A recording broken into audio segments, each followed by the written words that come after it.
Magandang gabi sa inyo lahat.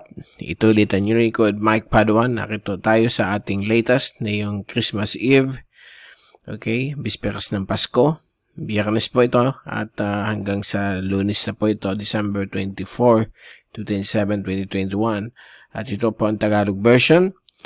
At bago tayo magsimula, gusto ko lang bati sa inyo ng Merry Christmas sa inyong lahat. Sana naman nasa okay kayong kalagayan. At umpisahan natin na yun ang ating update. Ito po ang ating latest GrabSat. Simulan na yung araw na ito ng Friday o Biyernes hanggang Sabado na Pasko. Kikita po natin ang Bicol Region, Mimaropa, iba't ibang bahagi ng Visayas ay nasa influensya po ng mahinang amihan. Samantala po, magiging mas grabe po ang conditions sa may silangan at gitnang bahagi ng Visayas. Mga cloudiness, may mga thunderstorms, dulot po ito ng surface trough. Affected din po ang iba't ibang bahagi po ng Mindanao. At yung area po of low pressure dito, dating si 98W, which nalusaw po siya bilang isang shallow LPA, ay tuluyan na pong nawala. Okay? At ito mga kaulapan na lang po yung mga natitira, yung tinatawag nating remnants, nandito po naka-embed sa surface trough. Okay? At meron tayong shear line dito para malayo naman sa ating bansa. But in the next few days, pagdating ng bagong surge ng amihan, baka magkumalat din yan sa Kabikulan at iba't ibang bagay po ng silangan Pilipinas. Okay? So, ito yung fast animation. So, nakikita po natin na yun dito yung surface trough na nagsimula na pong humina at malusaw habang ito bumabagtas ng silangan at gitnang Cebu.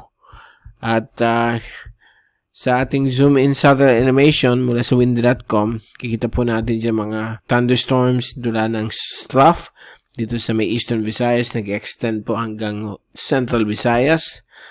Samantala, ang ibang bahagi po ng Mindanao ay magiging okay naman po ang panahon. May mga isolated thunderstorms. Ganun din po sa iba't ibang bahagi po ng Luzon, kasama po ang Kabikulan. At ito po yung rainfall accumulation natin for the next 3 days hanggang Monday. Nasaan pong tataas na naman po ang bilang ng mga patak ng ulan dito sa Cagayan Valley at ibang areas po ng Cordillera region. Kasama po dyan ang Kalinga at Apayao. So may mga ulan po dyan magaganap. Gayon din po sa may bahagi po ng Northern Quezon, Pulilio Island, Bicol Region, lalo na yung coastal areas, ay posible magkakaroon ng mga pag-ulan sa susunod na 3 araw.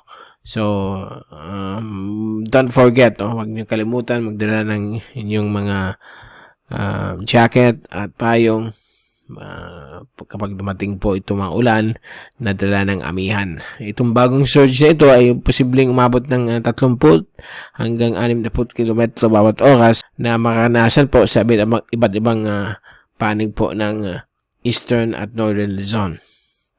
Okay, dito na po sa may Oriental Mindoro, Northern Panay, ito po ay mga isolated scattered rain showers and thunderstorms.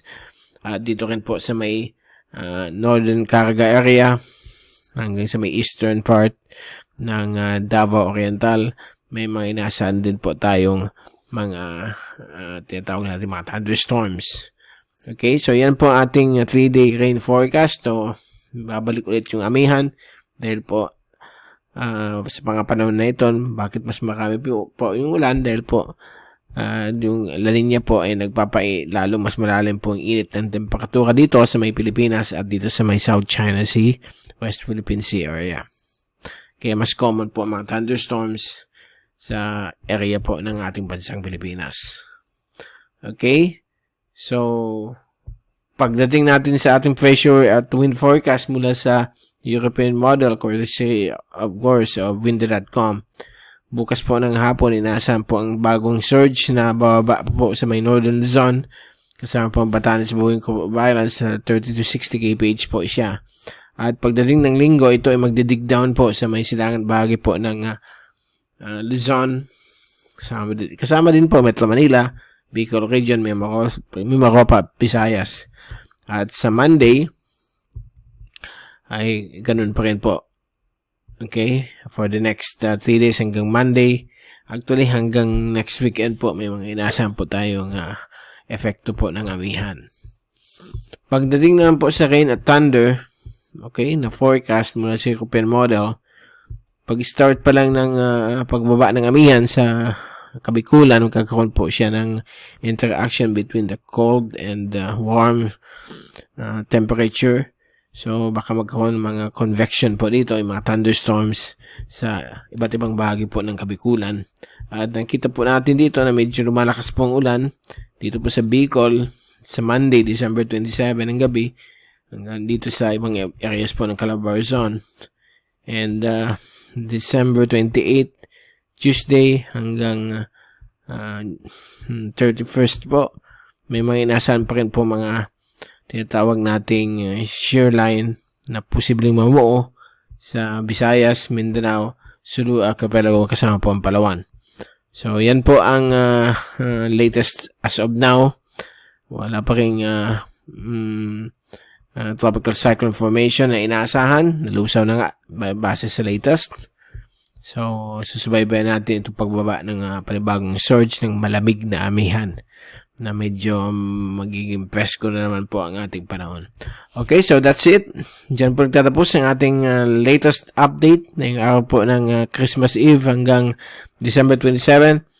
At babalik ulit tayo sa darating na Lunes para ibigay sa inyo pinaka-latest sa ating panahon. Muna sa Typhoon 2000, ito si Mike Padua magpapaalam. Mag-ingat po kayong lahat. #WeatherWiser. Merry Christmas to all at maraming salamat po sa pagpanood nyo sa aking channel.